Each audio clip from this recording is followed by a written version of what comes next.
With everything that's been going on, I've not even been able to do a video about this fight. It's fight week. Eubank, Ben Eubank II.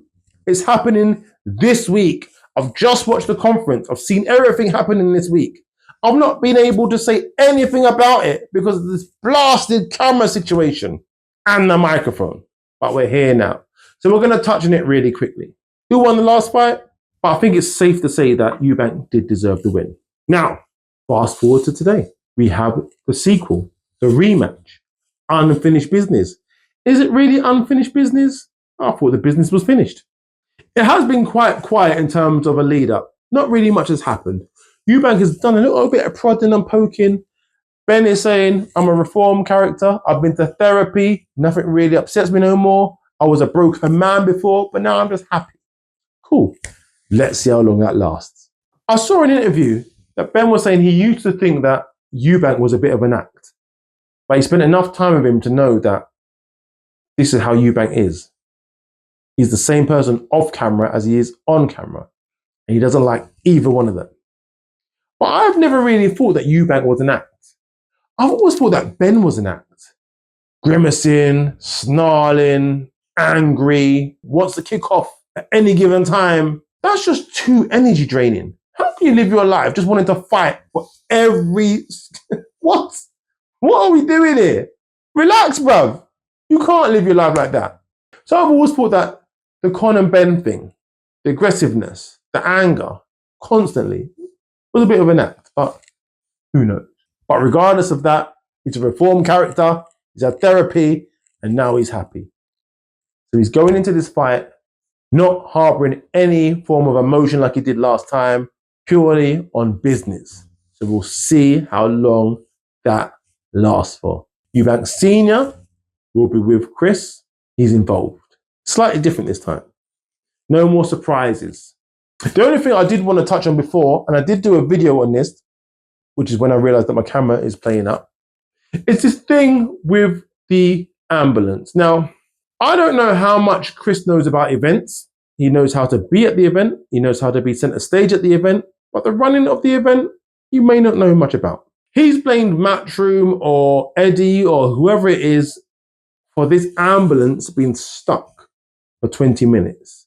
Eddie's called him a liar. Eddie pressed him on it just to get the exact words out of Chris. And I think he did it. Chris is normally really good with his words and he chooses his words carefully, but I think Eddie did just enough to get Chris to say what Eddie needed him to say to allow Eddie to push forward with legal proceedings.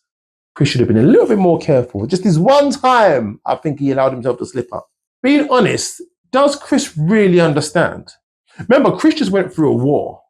So Chris doesn't know. His emotions are high. He's feeling fed up. He's upset. He's a bit broken down. He's bruised. He's battered. He's tired. He's low on all sorts of energy. He's completely depleted of any fluids. His head's swollen up like a balloon. He could have floated all the way to the hospital. He didn't need the ambulance. His head was massive. He looked like a cartoon. Well, what do we really know? He was in the ambulance for 20 minutes. The ambulance could not leave the venue. He was told that he was lying. Why would he say such a thing? It's quite easy to prove you're lying, unless you're not. So it didn't surprise me when a video suddenly appeared.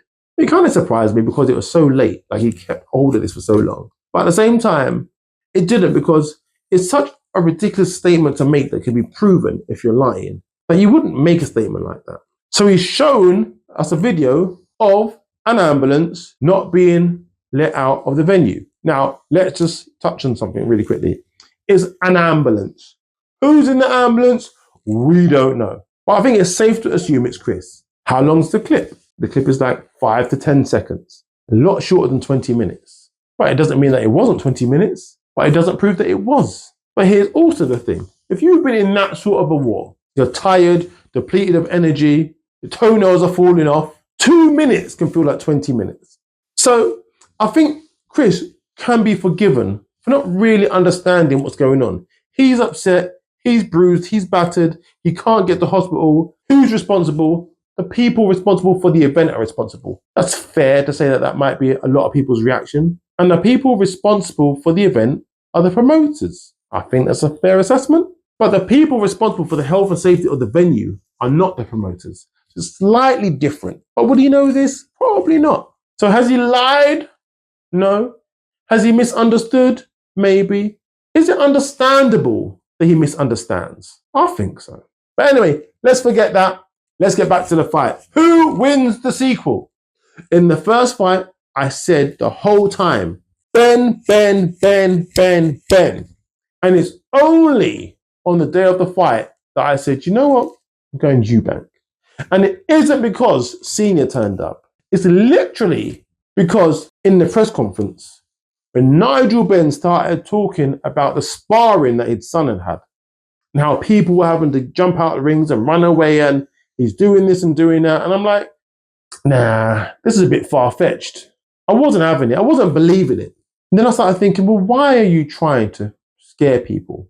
Really make people think that Conor is doing these bits when he probably isn't. What are you worried about? So it started putting doubts in my mind. And on the day, I changed my mind. And Eubank won. So now that Eubank, we know, has beaten Conor Benn in the first fight, we move forward to the second fight. A lot of people are placing their bets, giving their predictions. I think the majority of people that I've heard from are going with Eubank.